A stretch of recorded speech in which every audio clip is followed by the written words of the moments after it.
غانې اورېدل دا د سړي ایمان دومره خرابوي کنه قسم په الله چې بل شی دومره نه خرابوي دا په تجربه سره غانې او دا فحاشي چې ایمان څومره خرابوي کنه دا بل شی نه خرابوي د خپل الله سره تعلق قائم کوي قرآن اوري ان شاء الله تعالی سره خوشحالي دا زما الله ویلي دی الا بذکر الله تطمئن القلوب خبردار ګوره د الله په ذکر باندې زړه مطمئن کیږي زړه ته اطمینان او خوشحالي نصیب کیږي نن نوجوان نسل چې په پریشانو کې مبتلا دی کله یو ځای کې خودکشي کوي کله بل ځای کې خودکشي کوي وجه هم دا چې دا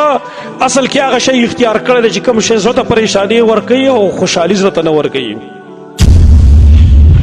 او زه یو تپوس کوم دا اکثر زه وایم اکثر یې زه وایم مونږه چې دا ګانې اورو په ایمان یې وی ستاسو د الله په ذات باندې قسمی دا کوم خلک چې دا غانې وي او موږ یې اورو دا ښه خلک دی دا دیندار خلک دی دا الله والا خلک دی که ښه خلک یې خو راته وي دا کار ګندګیر دی جو ګنده خلک یې کوي نو ځان ولې ګنده کوو چې موږ هم دغه غانې اورو زه هم د هغې ګندګیري اختیار کړم او بل دا عرض کومه دا ټول نوجوانان دی واوري نن زه د هندو او د فاسق فاجر